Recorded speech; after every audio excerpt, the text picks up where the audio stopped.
Gators take it to the wire in Billy Napier's debut in Gainesville. Exciting finish against Utah. Now it's on to the SEC in Kentucky. We got David Waters on the line from Gators Breakdown. You should know the drill. Get on over to Gators Breakdown right here on YouTube or your favorite audio platform. Best Florida football coverage right there.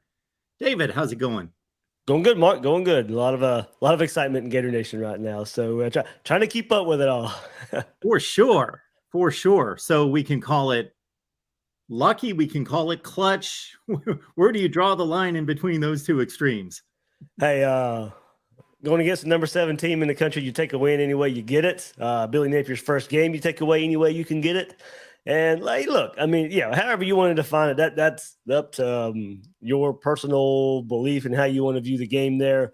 There were plenty of plays Florida left on the field at the same time. They're driving down the field, opening drive of the game, and a fumble that Utah returns all the way back to the 25-yard line, sets up an easy score.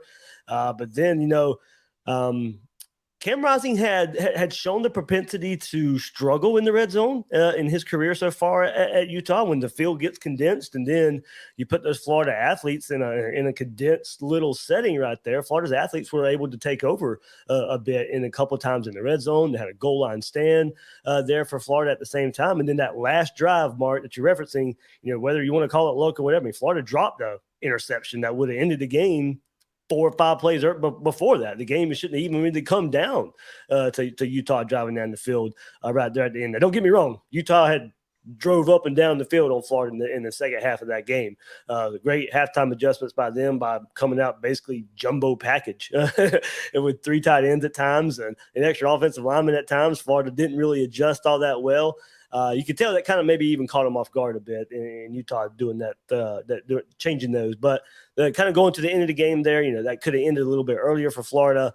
And one more time, the Gators defense stands strong in the red zone, getting that pick there by Amari Burney. So yeah, Mark, it was a game that could have went either way. Honestly, it really could have.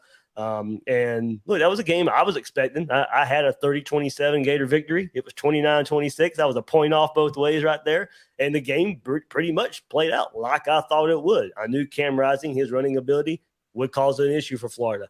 I knew Brant Kuithe, I think I said it last week when you're on Brant Kuithe was going to hurt Florida. And sure enough, he did. So, all the mismatches, all the matchups in that game that were favoring Utah or favoring Florida, I mean, the game pretty much turned out like I thought it would. David, I was just going to brag that I had it pegged too, like mid-20s down to the wire. That's what I said. But no, I didn't come within 1 point at the final score. So you got me on that one. No doubt about that.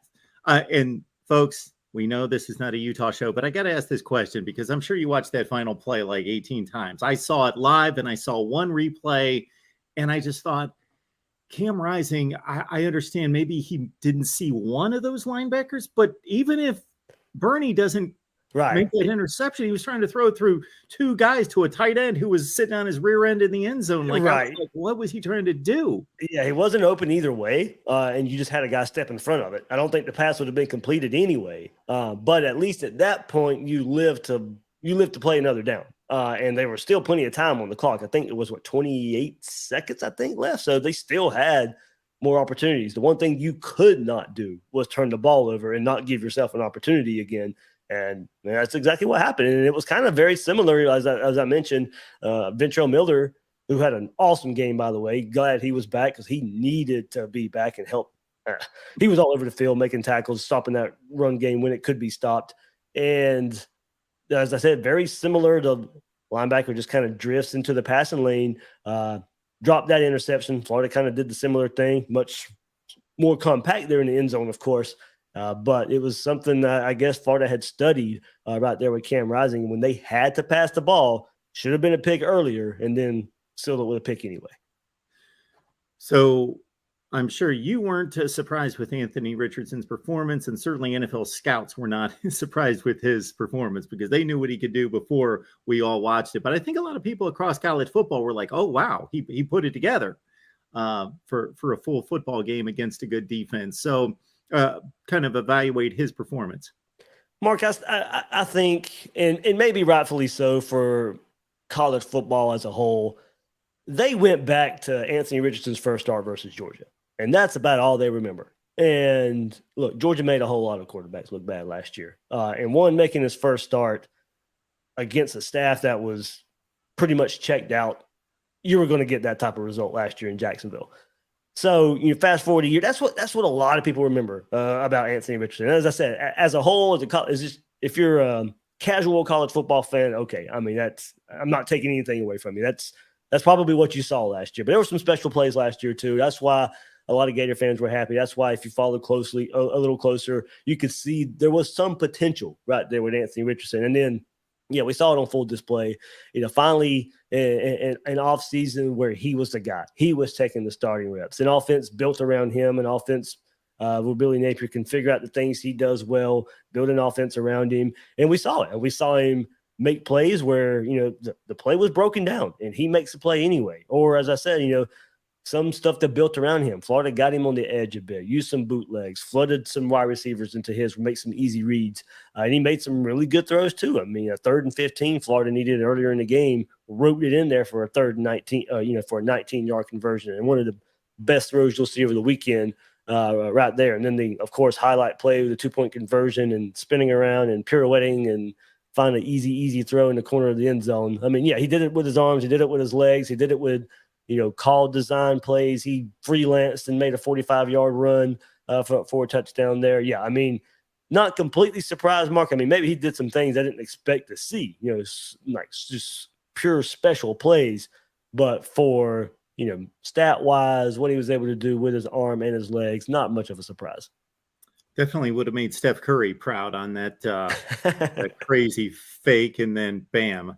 The wizardry with the football was like it disappeared for about a split second. And then that play also on former Gator linebacker and transfer Mahmoud Diabate. So, I didn't realize that part. Yeah, of it. There you go. I'm sure he's maybe seen that in practice. But, didn't know that.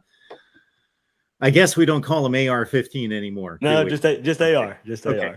AR that we would, he would pull that out in a game. Yeah, that was something else. All right, David, when we talk other playmakers on the offense, I know we talked last week about, okay, who's going to be those playmakers, Justin Shorter and others. A few guys are obviously very productive players, but what do you think about that part of the offensive weaponry after seeing them against a good defense? Yeah, I think Mark at the receiver position, it was definitely Ricky Pearsall. You could tell Florida, we're glad they went and got him out of the transfer portal. 4 catches, all 4 went for first downs. And I mentioned the 3rd and 15 conversion that he was on the receiving end of that passed out over the seam, over a safety there from Richardson. As far as running back game goes, Mark, I mean, Florida proved right there. They got some running backs. We wondered why Lorenzo Lingard wasn't listed on the depth chart, and we saw true freshman Travis Etienne's little brother, 3rd on the depth chart last week. We had kind of heard throughout later on in fall camp he was making some waves. His first carry goes for 19 yards. He had another big carry later in the game that he fumbled, but luckily got back. Excuse me there.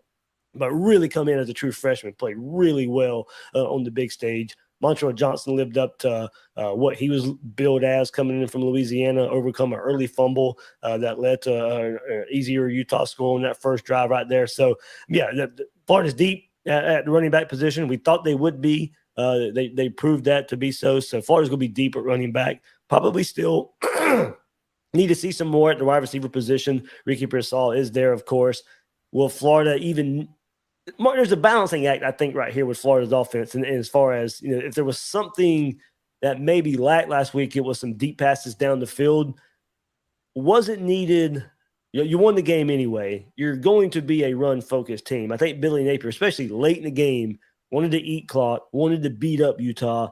It ended up paying off. But at some point, I think it's going to be more of a, can Florida go deep when they need to? They haven't really needed to in that game versus Utah. Will they need to versus Kentucky? Will they need to against Tennessee in a couple of weeks? I think that's where, if you have the concern about the deep passing game, I think it's more about needing to see it, and more so instead of just wanting to see it. And we haven't needed to see it yet. I'm not even sure we'll need to see it versus Kentucky.